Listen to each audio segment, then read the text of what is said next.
سلام و عرض ادب. امروز اومدیم که یاد بدیم که چه شکلی GTA رو رایگان نصب کنیم و بتونیم آنلاین بازی کنیم توی سرورها مثل 5M، مثل اپ 5M بتونیم تو بقیه سرورها جون شیم. حالا قبل از اینکه بریم سراغ ویدیو حتما چنل من رو دنبال کن و اون قلب خوشگلم بکوب تا بریم. خب اولین کاری که ما انجام میدیم گوگلمون رو باز میکنیم و سرچ میکنیم VMP. اولین سایتی که اومد رو باز میکنیم. خب حالا میایم اینجا، اول دانلود VMP رو میزنیم. اول VMP اون دانلود شه. بعد که VMP اون دانلود شد نشه دانلود فایل بازی و اینجا آموزش نصب رو میزنیم.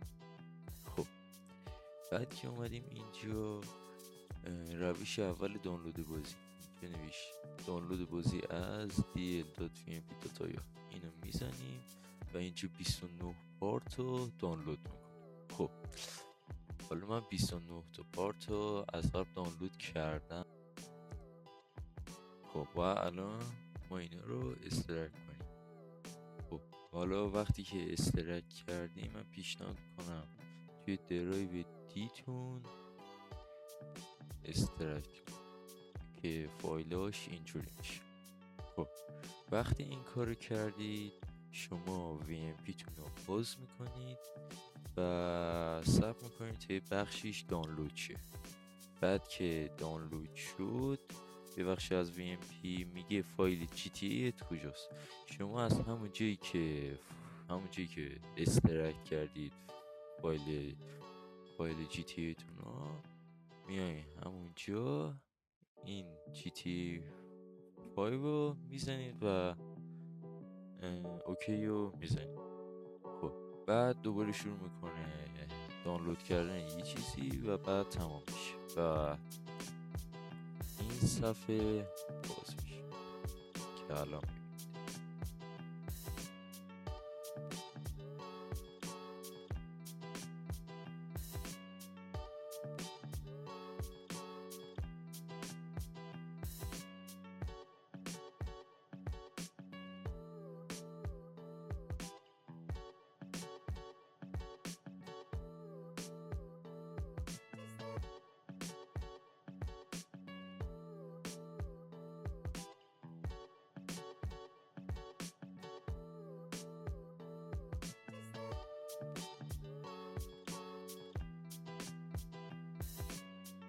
خب همینطور که می‌بینی VMP ما باز شد.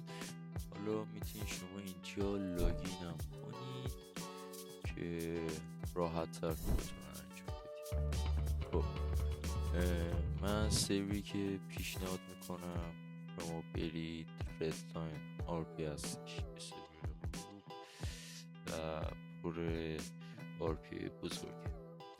خب این نکته دیگه ای که هست که من باید بهتون بگم اینه که واسه جون گیران توی سرورهای VMP حتما باید استیمتون باز باشه. حتما باید از اینجا استیمتون حتما باید باز باشه که بتونید جوین سرور VMP بدید، وگرنه ارور میده و داستانش. خب آموزش تموم شد، دمتون گرم. تا ویدیوی بعدی و آموزشات بعدی فعلا.